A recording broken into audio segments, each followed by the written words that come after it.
आपातकाल का समय जैसे ही दिन आया उसी दिन से सीआईडी वाले हमारे पीछे पड़ गए। उन्होंने सत्तर के अंदर जो आपातकाल लगा, सबसे पहले भारतीय जनता पार्टी या जनसंघ जो भी था उसमें राजनीतिक पार्टी थी, उसके ऊपर पाबंदी लगाई।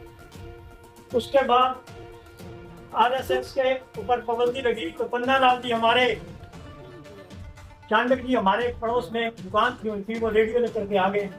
कहने लगे जी पहले तो आपने ये कहा था कि 100 के बाद नंबर आएगा, अब आरएसएस पर पाबंदी लगी है तो कब नंबर आएगा? मैं अब जो है 4 के बाद आएगा।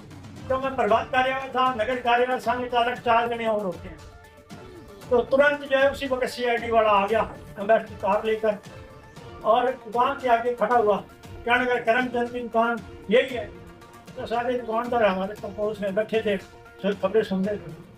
तो उनको बोलने नहीं दिया, मैंने तुरंत आगे होकर के कहा मैं करमचंद की दुकान आगे बांस भाई की दुकान हुआ है।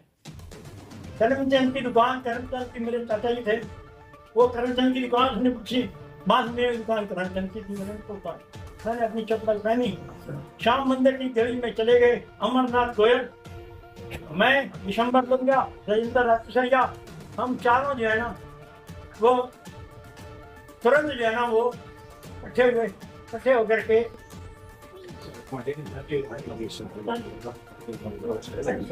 सब भाई बोलेंगे जय श्री राम, जय श्री राम। सब बोलिए जय श्री राम। मैं तो ताजा मुझे माननीय मुख्यमंत्री जी ने कल ही मौका दिया था। कल सभी मंत्री और सभी विधायक सुबह अयोध्या गए थे और भगवान लला के दर्शन करके वापस लौटे थे। तो इसलिए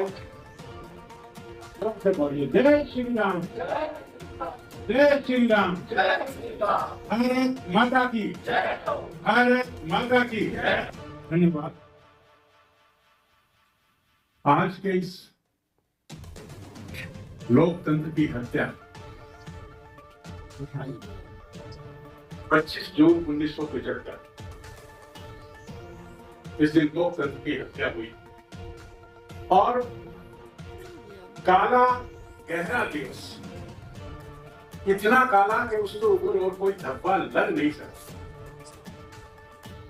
जब काला अधिक हो जाएगा तो उस पर आप कुछ भी कोई भी धब्बा लगाओगे तो धब्बा अलग से नजर नहीं आएगा, इतना गहरा।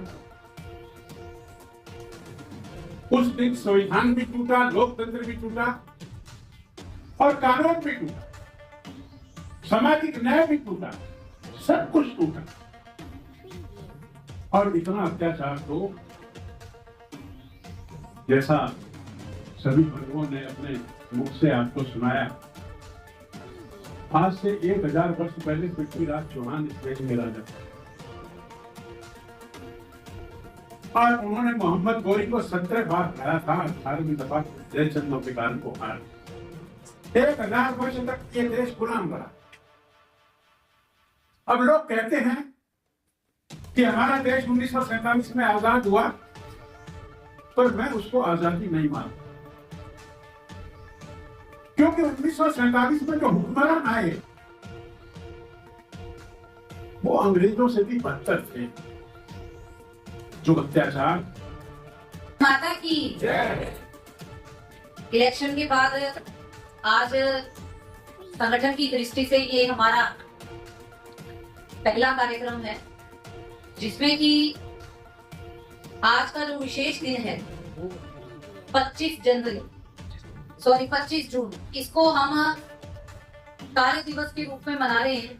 क्यों मना रहे हैं? क्योंकि इलेक्शन में, लोकसभा इलेक्शन में एक बड़ा विपक्ष की तरफ से मुद्दा उठाया गया था कि अगर नरेंद्र मोदी जी 400 पार जाते हैं तो वो संविधान को बदल देंगे। लेकिन हम सबको ये बात अच्छे से याद भी है और आजकल सोशल मीडिया का जमाना है, उसके माध्यम से भी, कि कांग्रेस की जब जब सत्ता रही उन्होंने कितनी बार संविधान को बदला।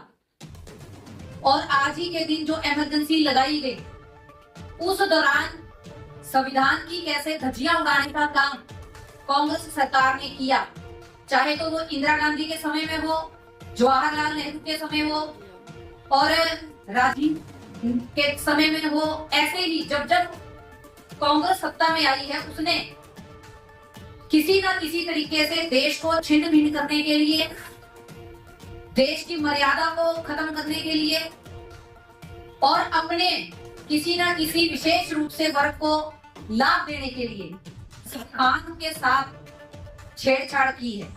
जिस संविधान के लिए वो लोकसभा में उनके शहजादे जोर जोर से चिल्लाते रहे कि ये संविधान को बदल देंगे, उसी के पूर्वजों ने सत्ता में रहते हुए बार एक बार नहीं कई बार उन लोगों ने संविधान में परिवर्तन किया। भाग्य की बात है कि देश की आज़ादी के बाद और हरियाणा जैसे लोकतंत्र देश में 25 जून 1975 को इस देश का जो दिवस था वो इतना काला था, इतने गहरे रंग का था कि उस पर और कोई धब्बा लगे तो वो नजर नहीं आता। उस दिन संविधान का अपमान हुआ, न्यायपालिका का अपमान हुआ, देश का अपमान।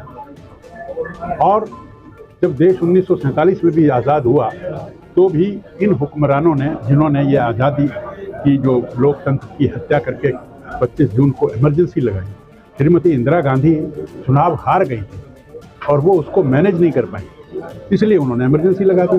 और इमरजेंसी में हमारे इतने लोग जो संघ के थे उन पे इतने अत्याचार हुए कि इतने आज़ादी से पहले अंग्रेजों ने भी इतने अत्याचार नहीं किए थे। तो आज उस दिन को हमने मनाया है और उसमें जो लोग, जिनका समर्पण हुआ, जो लोग जेलों में गए, उनको हमने सम्मान दिया है, उनको याद